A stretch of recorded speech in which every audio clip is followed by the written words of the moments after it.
1 o'clock, 3-man front. Still awaiting to see if we get to save not only college football, but save all of college athletics. Save the world. Save the world. Yes. Maybe getting some indicators that we will get a vote today. I said that with hesitation. I never knew how much hate was going to go towards John Thune until today, but I got people texting me, dogging Thune. A bunch more people are starting to file in. Yeah. So Bernie leaves and then everybody comes back inside. Yeah. Yeah, what Landrum was referring to, Front Office Sports reported about an hour ago there was a 5% chance that the Protect College Sports Act would actually be voted on today on the floor. And we've been monitoring because there have been an introduction of some amendments to the original Protect College Sports Act that they have been trying to put together over the course of the last 2 weeks with all the horse trading going on between the Big Ten, the SEC, and Senator Cruz and Maria Cantwell. And so now Tommy Tuberville, Josh Hawley, who's a senator from the state of Missouri, they've all been getting involved in pushing some amendments that would ensure that men cannot participate in women's sports.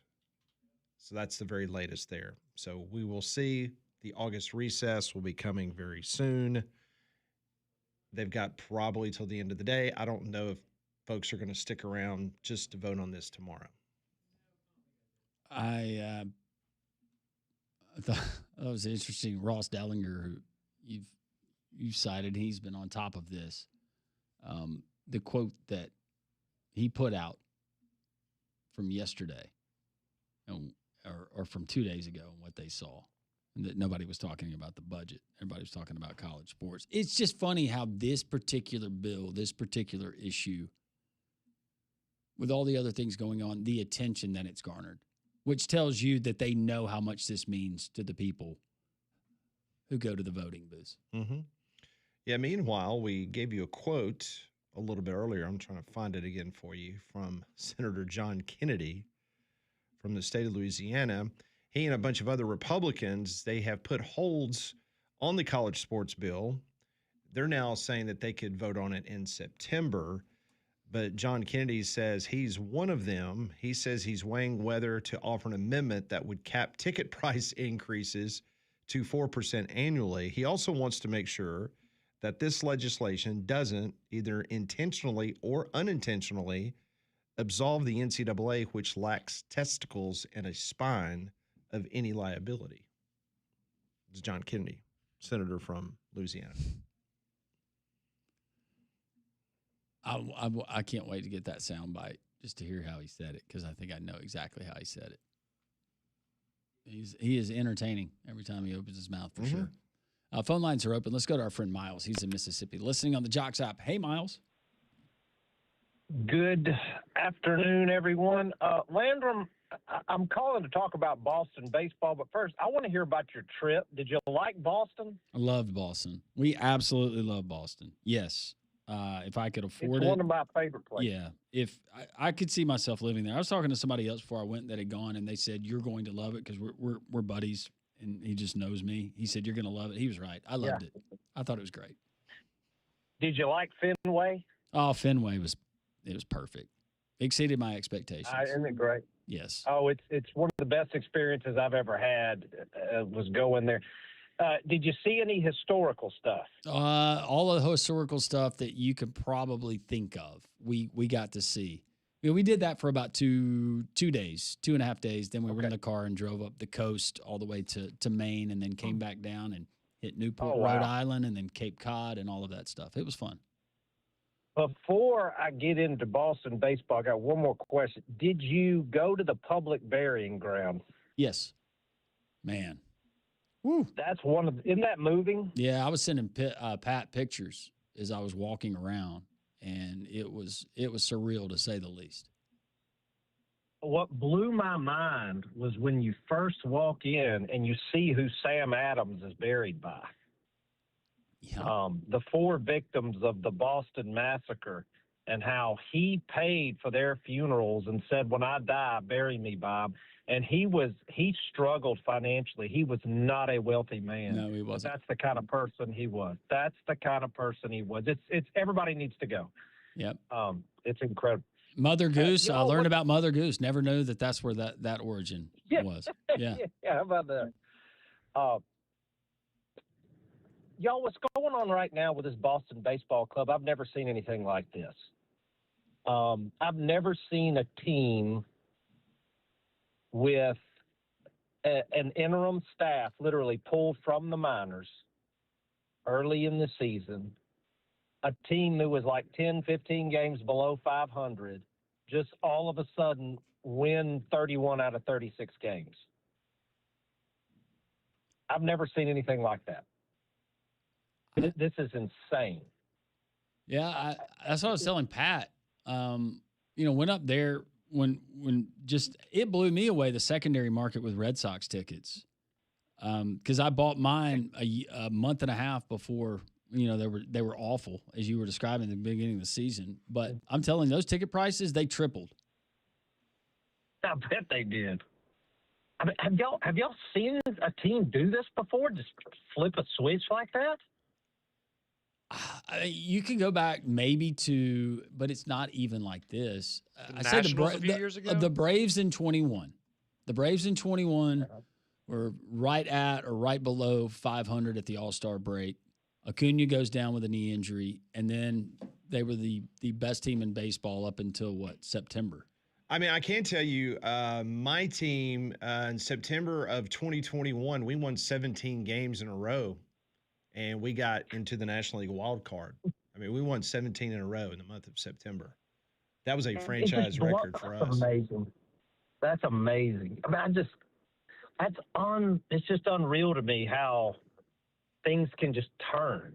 I mean, what is it? I mean, why did the bat start connecting? I mean, what is it? Does it just take time?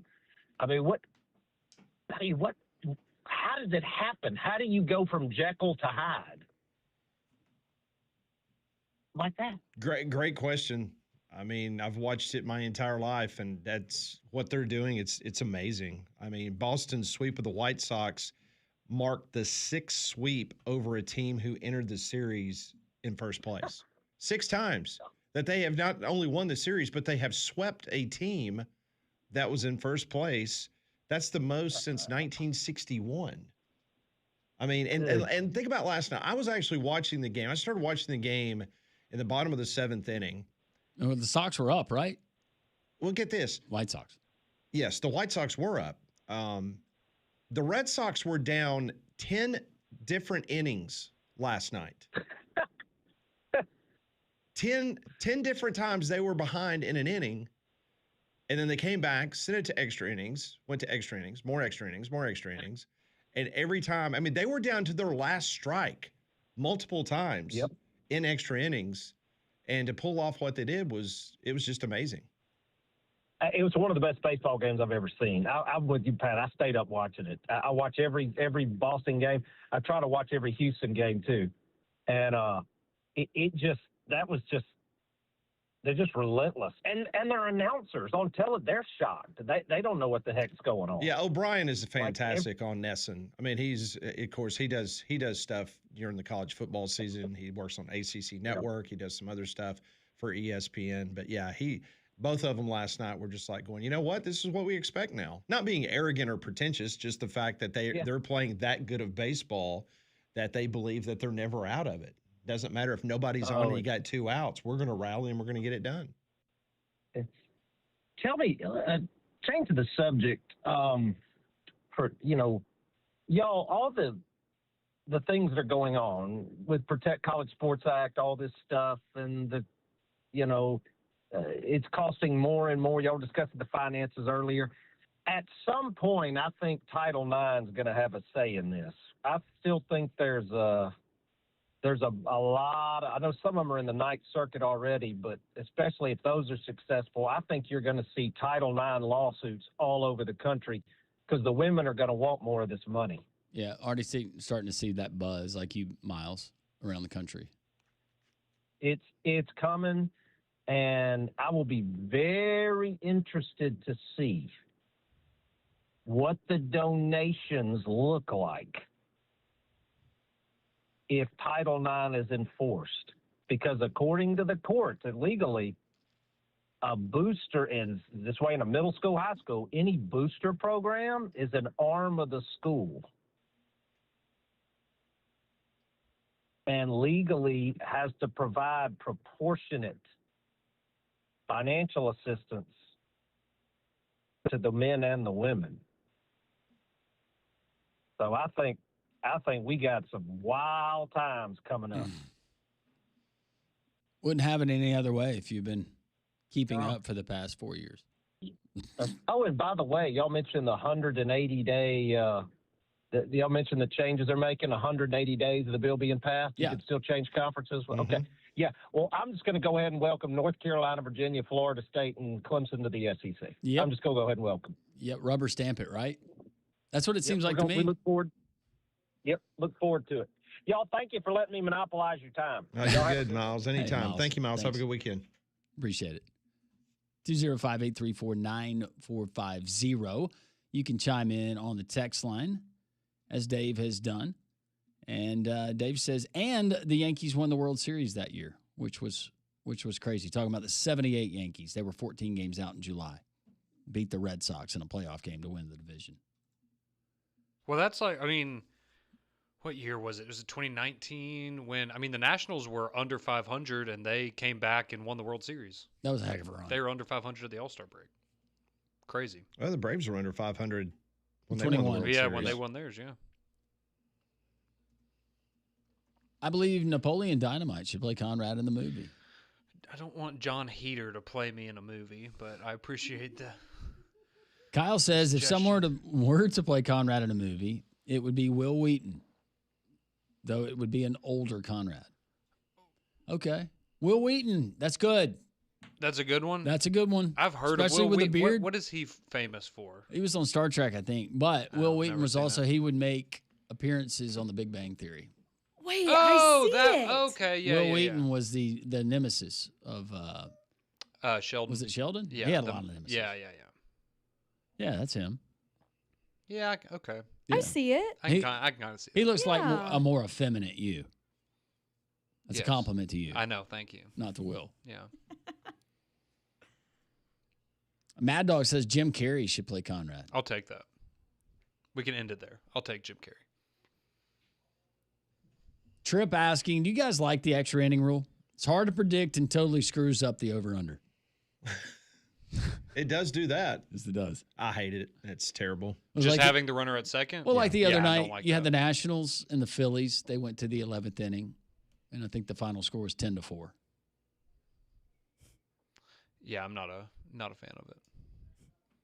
So you get those kind of scores. And I understand why they did it, and I know that we're in the minority of this, but I think we all agree that one of the allures of baseball is that there's no time limit. Like, just let it keep going. But most people don't want to do that. Elliot Page with a vote. Dear God.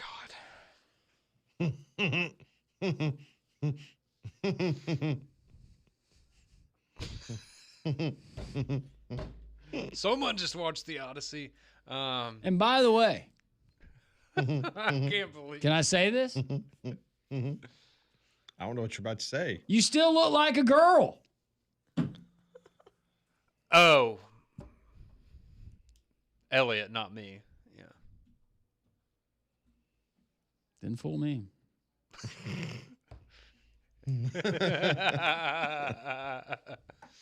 Didn't fool the soldiers from Troy either too much. No. didn't really fool them. Did not end well. 205-834-9450. You gotta be kidding me. Is that a no for you? Yeah, that's a no for me. Oh. At least Landrum's like, oh, Zach Galifianakis, that's funny. Elliot Page, come on now. Kidding me? God, if you just woke up from a 30-year coma. Woo! What is going on? You see what this is right here? Our pets' heads are falling off.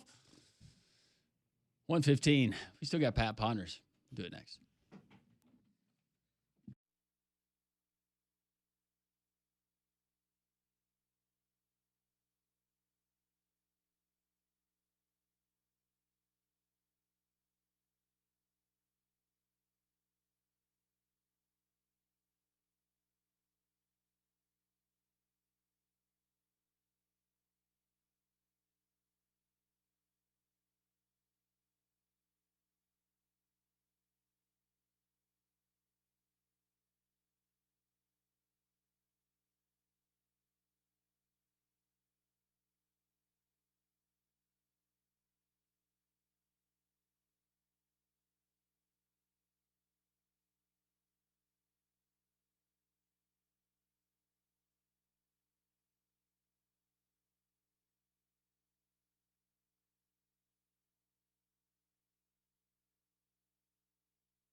We are continuing to monitor the U.S. Senate floor, so you don't have to.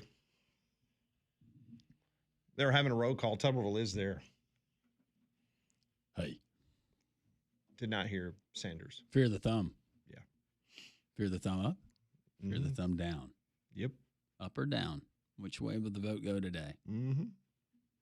Still waiting on the Protect College Sports Act. Not really sure if we're going to actually get a vote before they get out of there for the August recess. Well, what August does mean, that means the high temperatures, the heat, it's going to continue here in the deep south. It's going to carry on most likely through the month of October. Then it'll finally start cooling off. That means, Pat, you need to get that AC inspected. I'm talking about the AC in your car. That's the thing that you're in a lot, and you're certainly hauling the kids to and from the busy schedules. Now that summer is ending, school schedules, after school schedules, you want to make sure the family's comfortable. Absolutely. And speaking of family, you know, the Garage in Pelham, it's a family-owned, locally owned business serving the Birmingham area since 2005. Honest, trustworthy service with dealership experience. They can help you with whether it's the AC or if you need a tire rotation, oil change, whatever the case may be. And it's worth a drive for Jocks listeners. Jocks listeners, they come from Leeds, Gardendale, Montevallo, and beyond because they know that they'll be treated right there at the Garage in Pelham. Yeah, and guys, you never have to worry about your wife, your girlfriend, your daughter going in and being treated with anything other than the utmost respect. It's a professional outfit, great people. Bob, the owner, as Pat mentioned, giving back to the community, local schools,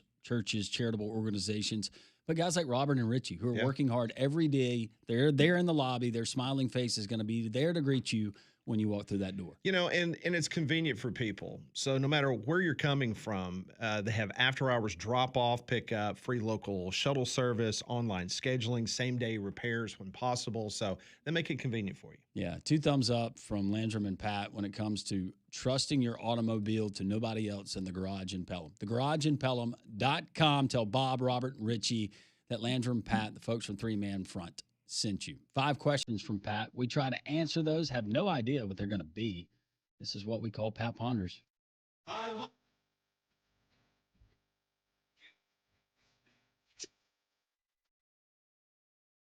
It's time for Pat Ponders.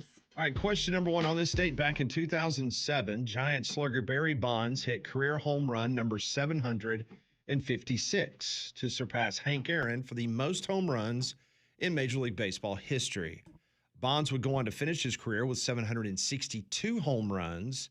But the question is, do you guys consider Bonds the home run king, or is it still Hank Aaron? It's Hank Aaron for me. Bonds was a great player. Bonds never needed the aid of steroids, in my opinion. I remember hearing about Barry Bonds and just his college career at Arizona State, watching him play as a young, lanky Pittsburgh Pirate.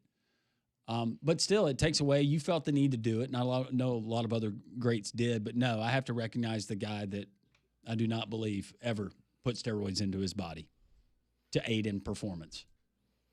Yeah, I don't have a problem with that. I would say it's Barry Bonds, but I grew up watching Barry Bonds, and in my opinion, he's the greatest baseball player of all time. Despite the steroid usage, I know that is a no-no for a lot of people, but Landrum mentioned it, just how good he was. He didn't need to use them, but that also, for me, he was already so good. Like, he would have been a Hall of Famer without steroids, so I have no problem. Yeah, he's the home run king, and he's the best baseball player of all time to me. Yeah, for me, it's Barry Bonds, but kind of like what Conrad said, I think it's more of a generational thing because we grew up, like, he was our childhood hero. Obviously, what he did, he didn't need it, but I would still probably say Barry Bonds. What about you, Pat? It's Hank Aaron. Yeah. I watched Barry Bonds when he was with Pittsburgh because we were in the same division with Pittsburgh, and he was nothing until he started taking steroids. 0. Didn't he win the MVP before he took steroids? Trust me, when he was playing at Three Rivers Stadium before he started juicing, why do you think he started juicing? The power is where. Yes. Then it became just he either gets a walk or he hits a home run. Yeah. He won multiple MVPs before he went to the Giants and started taking steroids. He was taking steroids before he went to the Giants. That's what Pat was saying. I got you. But those teams that he was on in Pittsburgh, man, they were good. He just got teamed up with Balco when he went to the Bay Area. He started getting the good stuff. Yeah. Oh. It wasn't the stomped on stuff. Because again, you could look at him before he started steroid. I mean, he was as a rail, skinny as a rail. He was just long and lean. Yeah. And then all of a sudden, he woke up one day and he had no neck, and none of his caps fit. And again, you're entitled to your opinion about the greatest baseball player of all time, but There's no way. I mean, That's why I prefaced all my comments with, yes, I acknowledge. Willie Great. Mays would run circles around Barry Bonds. Wow, he was skinny. Yeah, I mean, his head got like 3 times the size. Yeah. You can't really deny that. All right, speaking of great players, let's go to question number 2. Kirk Herbstreit this week said he believed that Trinidad Chambliss was the face of college football, not Arch Manning. Do you agree with Herbstreit, or who would you say is the face of this year's college football? If you asked me who I would rather have playing quarterback for me going into the season, the answer is undoubtedly Trinidad Chambliss. But as far as the guy who has been propped up, yeah, I guess Arch Manning has become the face, whether deserving or not. I would put it as Trinidad Chambliss. Well, it's Arch Manning, and I don't even think Trinidad is number 2. It'd be Arch Manning and then Jeremiah Smith. Yeah, And then maybe Trinidad. Maybe. I think it's still Arch, probably number 1.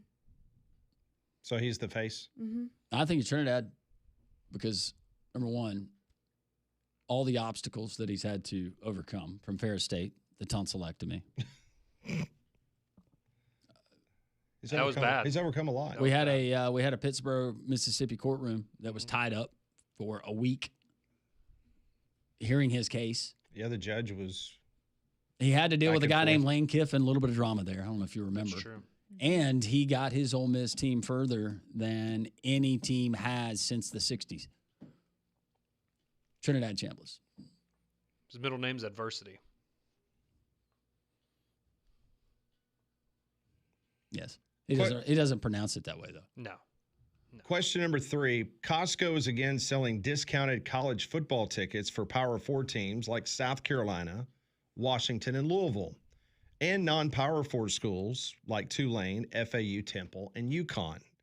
Tickets vary between $11.99 for all FAU home games to $202 for Indiana at Washington or Penn State at Washington.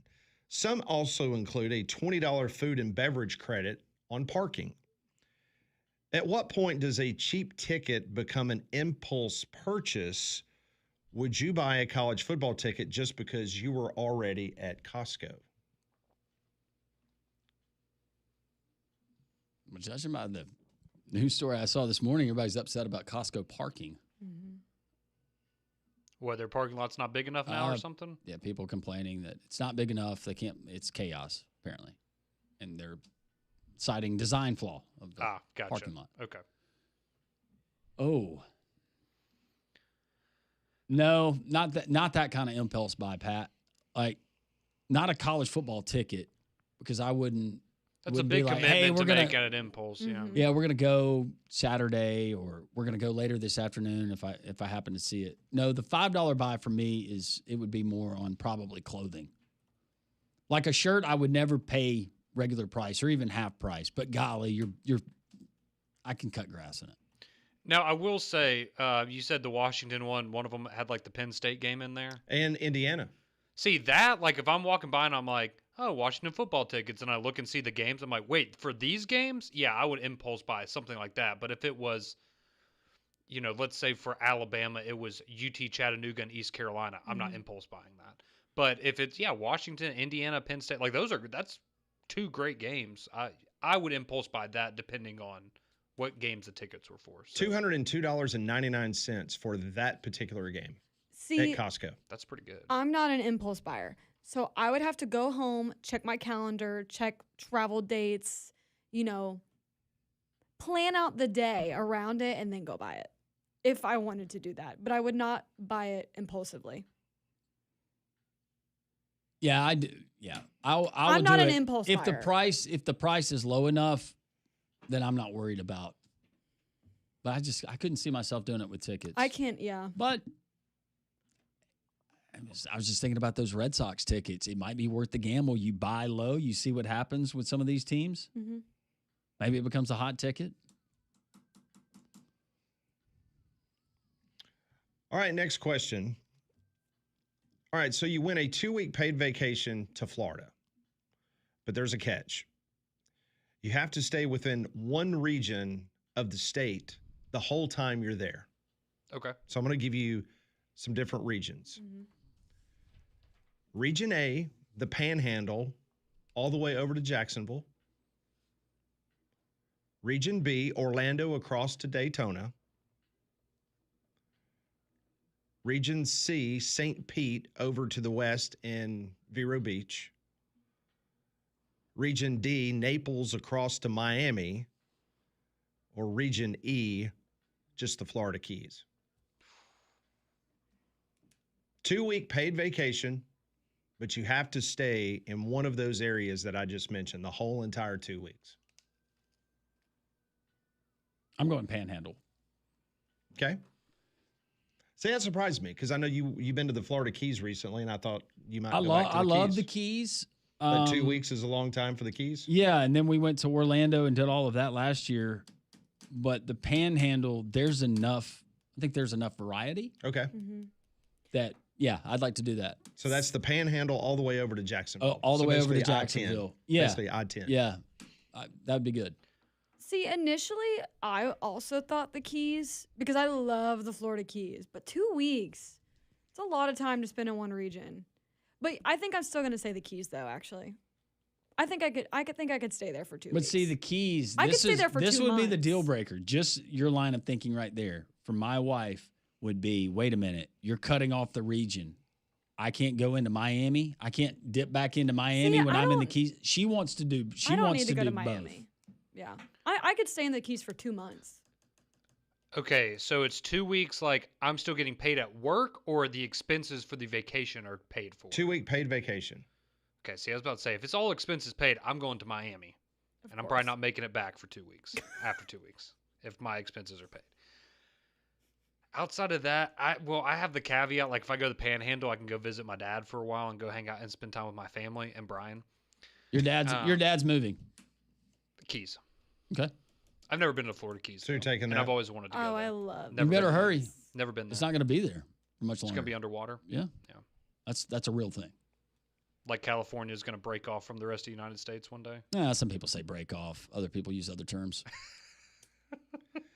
All right, the final question of the day. Geographically. Severed. What's the most annoying questions you hear at a family reunion or a family get-together?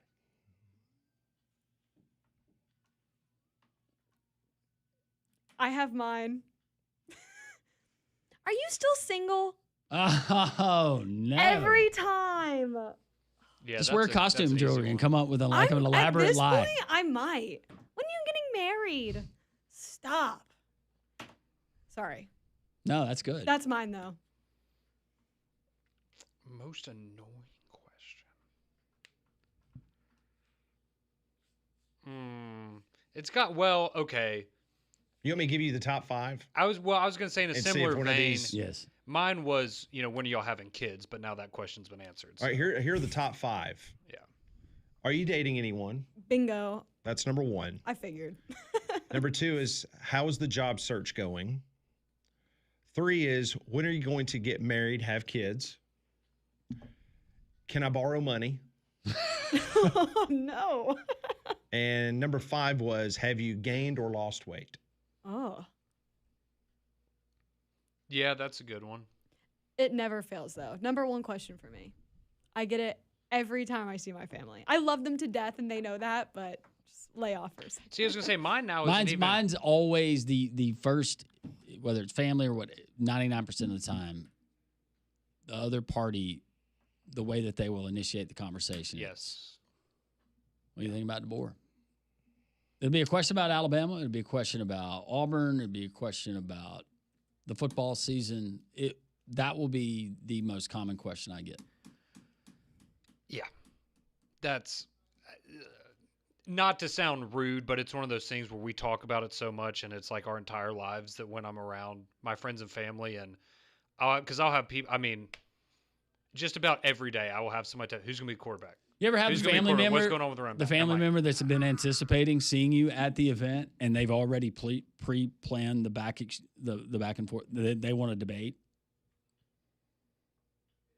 Oh, I've gotten cornered multiple times at like events and stuff where it's just somebody you can tell somebody's like got 30 questions and they're just like, rapid Uncle fire, Dan, I'm like, not here. boom, boom, I'm not boom, here boom. to debate. Like that's fine. Yeah. Where's Aunt? Where's Aunt Jackie? And I love talking football, but sometimes I'm like, let's talk about something else. All right, that is this week's version of Pat Ponders. But everybody asks like, "There's like, oh, you sure have it? Why did nobody? Everybody always says, oh, you sure are getting skinny. Nobody ever comes up to you and says, man, you are really getting fat. No, my grandmother, though, rest in peace. She was a wonderful woman. She would very commonly like, oh, you put on a few pounds. Thank you. I do remember one of my family reunions, and but I do remember getting there to the place. I will not say the place. It's down 65. It was in a hotel that sat there, and I do remember turning to my cousin and going, "Oh, we really related to them. They are fun." 3-man front. We continue.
Three-man front here on this Friday. Text line. My brother asked a cousin, when's your baby due? She wasn't pregnant. I spit out my drink laughing as soon as he said it because I knew.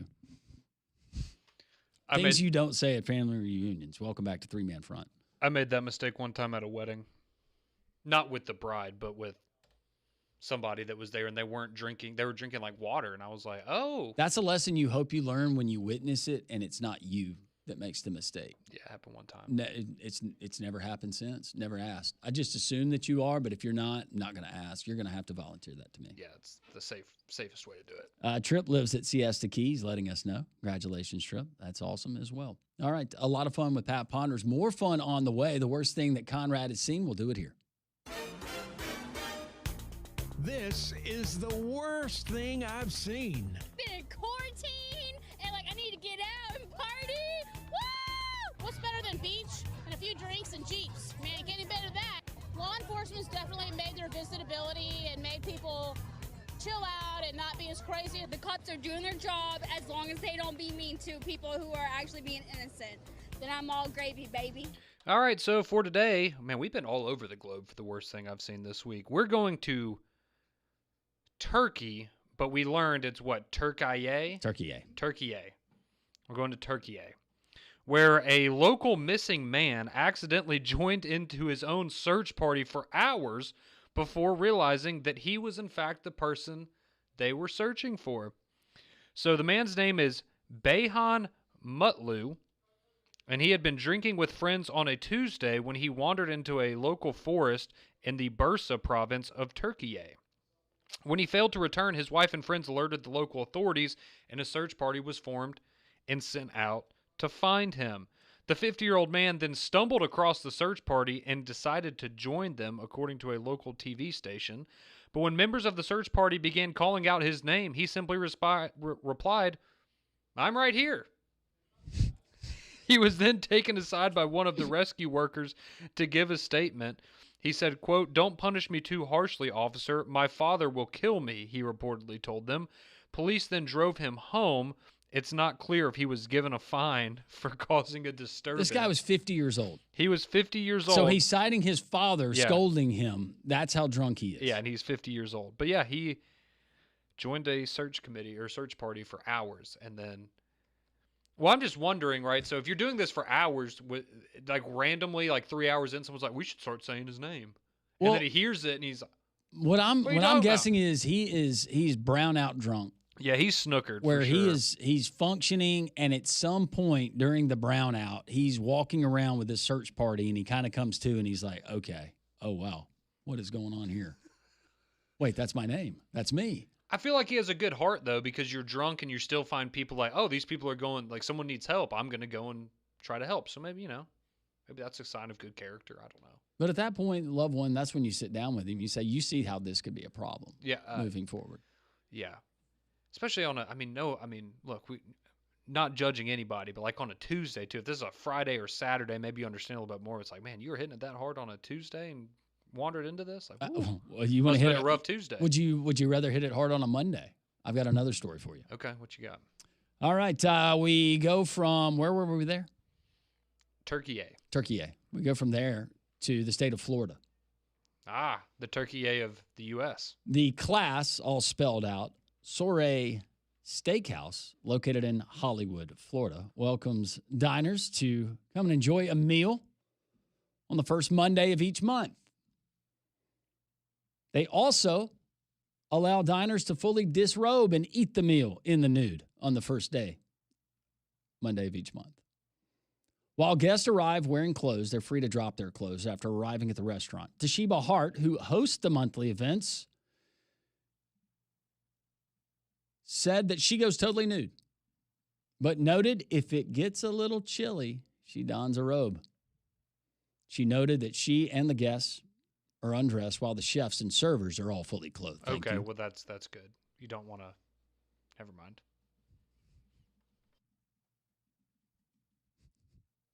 Or were you thinking the salad portion of when the cracked pepper comes around? What were you thinking? What's going through that hamster wheel? Nothing. I was just... Is that a hair in my food? Sorry.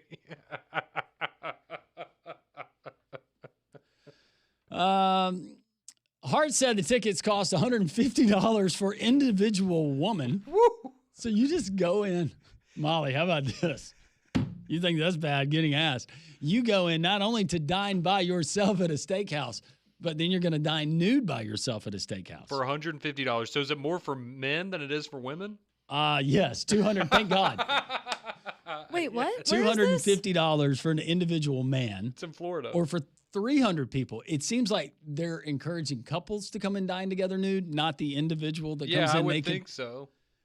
Yes, so this is a steakhouse in Hollywood, Florida. The first Monday of every month, you can go and you can dine in normally. Or if you opt to, you can drop the clothes while you eat. That is so disturbing. Just imagine the waiter brings a glass. Enjoy of, a filet in the flesh. Yeah, the waiter brings a glass of wine to your table and goes, "This is courtesy of the gentleman in the corner over there." Stop. That is despicable.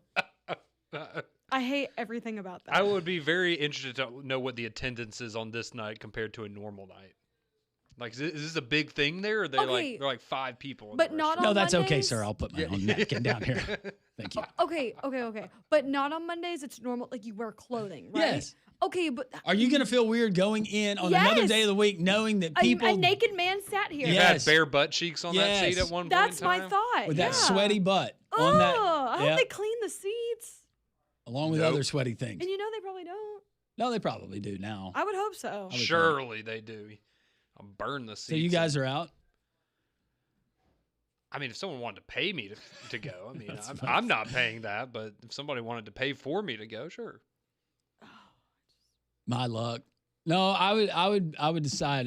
First of all, my wife would never do it. But if we agree that we were going to do it, my luck, I would walk in and just like the Red Sox game, run into somebody I know. Yeah. I And didn't they order would the be bra- no, choosing that to, wasn't and supposed to be on they there. would be choosing to wear clothes that day. High school all over again. That's interesting. More 3-man front as we continue here on Jocks.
It is 1:52 as we close out the week.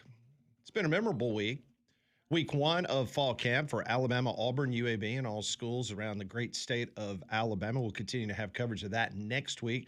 Some of our featured guests we can go ahead and tell you about. Mac Brown, former University of Texas, North Carolina head football coach. He'll be one of our guests. Skip Holtz. This will be a very interesting interview. He is scheduled to join us on Tuesday as we will discuss with him the Birmingham Stallions. No more. We'll get his feelings on that. Matter of fact, I think it might be the first time that anybody's heard from Skip Holtz in regards to that situation. But I can tell you this, the very latest update on the Protect College Sports Act, as of 1:52 p.m., there are still 10 holds and objections on a request to bypass time constraints to expedite a vote, and 8 more holds on the bill itself. So that's problematic because they were hoping that there would be no objections and there would be no holds, and then that would be able to go to the floor. They need 60 votes to pass the Protect College Sports Act. So as we stand right now, it looks very doubtful. Unanimous consent is needed to accelerate the vote to at least 60 supporting votes is necessary for passage. Those figures are Republicans only, a Democrat hotline, or polling members' positions. That has not run yet. Now, the Republicans ran a hotline last night, and they had about 10 people, and that's the way it's showing up right now. There's 10 holds and objections. Now, Senator John Kennedy, he was on Fox News just a couple of moments ago in the Rotunda, and he told Fox News that they possibly would go to a vote for the Protect College Sports Act. So we are waiting over the next few hours before the August recess if they can get this in. Politico is reporting they believe that, using a football parlance, that they will punt and it will potentially have to come back in September if they're going to vote on it. So that's the big story coming out of Washington, D.C. So just to clarify, is it 5 p.m. Eastern? Is there a time deadline today when they will?